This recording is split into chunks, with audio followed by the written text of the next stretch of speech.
20-25ನೇ ಸಾಲಿನ ಬಜೆಟ್ ಮಂಡನೆಯಾಗಿದೆ. ಶ್ರೀಮತಿ ನಿರ್ಮಲಾ ಸೀತಾರಾಮನ್ ಅವರು ಮೋದಿಯವರ ಸನ್ಮಾನ್ಯ ಪ್ರಧಾನಿಗಳಾದಂಥ ನರೇಂದ್ರ ಮೋದಿಜಿಯವರ ಕನಸಿನ ಬಜೆಟನ್ನು ಇವತ್ತು ಮಂಡಿಸಿದ್ದಾರೆ. ನಿಜಕ್ಕೂ ಕೂಡ ಇವತ್ತು ಇಡೀ ದೇಶ ಹೆಮ್ಮೆ ಪಡುವಂಥ ಬಜೆಟ್. ಕಳೆದ 10 ವರ್ಷಗಳಲ್ಲಿ ಏನು ಇನ್ಕಮ್ ಟ್ಯಾಕ್ಸ್ ರಿಬೇಟ್ ಇತ್ತು, ಯಾರಿಗೆ ಮಧ್ಯಮ ವರ್ಗದವರಿಗೆ ಭಾಳ ದೊಡ್ಡ ಮಟ್ಟಕ್ಕೆ ಮಧ್ಯಮ ವರ್ಗದವರಿಗೆ ಬೆನಿಫಿಟ್ ಆಗುವಂಥ, ರೈತಾಪಿ ವರ್ಗಕ್ಕೆ ಬೆನಿಫಿಟ್ ಆಗುವಂಥ, ಬಡ ಕೂಲಿ ಕಾರ್ಮಿಕರಿಗೆ ಬೆನಿಫಿಟ್ ಆಗುವಂಥ, ಹಾಗೆಯೇ ನಮ್ಮ ಪರಿಶಿಷ್ಟ ಜಾತಿ ಪರಿಶಿಷ್ಟ ಪಂಗಡದ ಜನಾಂಗಕ್ಕೆ ಅತ್ಯಮೂಲ್ಯ ಕೊಡುಗೆಗಳನ್ನು ಕೊಟ್ಟಿದ್ದಾರೆ. ಇವತ್ತು ಬಜೆಟ್ನಲ್ಲಿ ಏಕಾಏಕಿ ಏನು 7% ಟ್ಯಾಕ್ಸ್ ಇದ್ದದನ್ನು, ಅಂದರೆ 7 ಲಕ್ಷದವರೆಗೆ ಟ್ಯಾಕ್ಸ್ ಇದ್ದದನ್ನು 12 ಲಕ್ಷದವರೆಗೆ ಝೀರೋ ಟ್ಯಾಕ್ಸ್ ಆಗಿ ಮಾಡಿದ್ದಾರೆ. ಒಂದೇ ಬಾರಿಗೆ 5 ಲಕ್ಷ ರೂಪಾಯಿಯನ್ನು ಹೆಚ್ಚಿದ್ದಾರೆ. ಅಂದರೆ ಹಿಂದೆ ಯಾವ ಸರ್ಕಾರಗಳು ಕೂಡ ಇಷ್ಟು ದೊಡ್ಡ ಮಟ್ಟಕ್ಕೆ ಟ್ಯಾಕ್ಸ್ ಪೇಯರ್ಸ್ಗೆ ಬೆನಿಫಿಟನ್ನು ಕೊಡುವಂಥದ್ದು ಆಗಿರಲಿಲ್ಲ. ನಿಜಕ್ಕೂ ಕೂಡ ಇದೊಂದು ಹರ್ಷದಾಯಕ. ಅದರ ಜೊತೆಗೆ ಆ ಟ್ಯಾಕ್ಸ್ ಸ್ಲ್ಯಾಬ್ಗಳನ್ನು ಕೂಡ ಬದಲಾವಣೆ ಮಾಡಿದ್ದಾರೆ.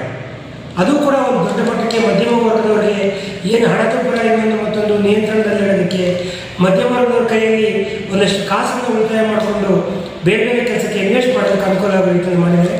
ಅದರ ಜೊತೆಗೆ ರೈತರಿಗೆ ವಿಶೇಷವಾಗಿ 3 ಲಕ್ಷ ರೂಪಾಯಿ ಇದ್ದಂಥ ಆ ಕಿಸಾನ್ ಕಾರ್ಡ್ ಏನಿತ್ತು ಸಾಲದ ಒಂದು ಲಿಮಿಟು, ಅದನ್ನು 5 ಲಕ್ಷ ರೂಪಾಯಿವರೆಗೂ ಕೂಡ ಏರಿಸಿದ್ದಾರೆ. ಈ ರೀತಿ ಒಂದು ಅತ್ಯಂತ ದೂರದೃಷ್ಟಿ ಬಜೆಟ್. ಇನ್ನು ವಿದೇಶದಲ್ಲಿ ವ್ಯಾಸಂಗ ಮಾಡುವಂಥ ವಿದ್ಯಾರ್ಥಿಗಳಿರ್ಬೋದು, ಹಾಗೆ ಸುಮಾರು ಬೇರೆ ಬೇರೆ ರೀತಿಯಲ್ಲಿ ಎಲ್ಲ ವರ್ಗದ ಜನರನ್ನು ಸರ್ವವ್ಯಾಪಿ ಸರ್ವಸ್ಪರ್ಶಿ ಸಬ್ಕಾ ಸಾಥ್ ಸಬ್ಕಾ ವಿಕಾಸ್ ಅನ್ನೋ ಮೂಲ ಮಂತ್ರ ಏನಿದೆ ನಮ್ಮ ಭಾರತೀಯ ಜನತಾ ಪಕ್ಷದ್ದು, ಅದರ ಆಧಾರದ ಮೇಲೆ ವಿರೋಧ ಪಕ್ಷಗಳಿಗೆ ಮಾತನಾಡೋದಕ್ಕೆ ಯಾವ ಅವಕಾಶವೂ ಕೊಡದೇ ಇರೋ ರೀತಿ ಒಂದು ಅತ್ಯುತ್ತಮವಾದಂಥ ಬಜೆಟನ್ನು ಸನ್ಮಾನ್ಯ ಮೋದಿಯವರು ಮಂಡಿಸಿದ್ದಾರೆ. ನಾನು ಈ ಒಂದು ಬಜೆಟನ್ನು ನಾನು ಹೃದಯ ತುಂಬಿ ಸ್ವಾಗತ ಮಾಡ್ತಾ ಇದ್ದೇನೆ.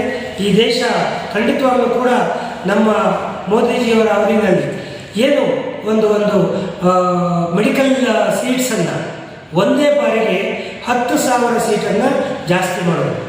ಈ ಬರೋ ವರ್ಷಕ್ಕೆ ಒಂದೇ ಬಾರಿಗೆ ಮೆಡಿಕಲ್ ಸೀಟ್ಗಳ ಸಂಖ್ಯೆಯನ್ನು 10,000 ಮೆಡಿಕಲ್ ಸೀಟನ್ನು ಜಾಸ್ತಿ ಮಾಡಿದ್ದಾರೆ.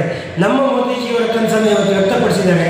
ಇನ್ನು ಬರುವಂಥ 5 ವರ್ಷಗಳಲ್ಲಿ 135 ಪಟ್ಟು, ಅಂದರೆ ಈಗೇನು 65,000 ಸೀಟುಗಳಿದೆ, ಅದನ್ನು ಇನ್ನೂ 85,000 ಹೆಚ್ಚು ಸೀಟನ್ನು ಮಾಡಬೇಕು ಅನ್ನೋದು ಉದ್ದೇಶ ಆಗಿದೆ. ಅದರಲ್ಲಿ ಮೊದಲನೇ ಒಂದು ಹಂತದಲ್ಲಿ 10,000 ಮೆಡಿಕಲ್ ಸೀಟನ್ನು ಹೆಚ್ಚಳ ಮಾಡಿದ್ದಾರೆ. ಅದರ ಜೊತೆಗೆ IIT ಸೀಟ್ಗಳನ್ನು 6,000 IIT ಸೀಟುಗಳನ್ನು ಜಾಸ್ತಿ ಮಾಡೋದಾಗಿದೆ.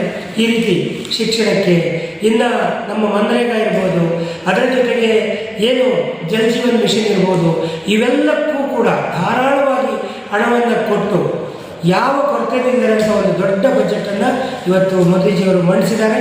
ಅದನ್ನು ನಾನು ತುಂಬ ಹೃದಯದಿಂದ ಸ್ವಾಗತ ಮಾಡ್ತೇನೆ.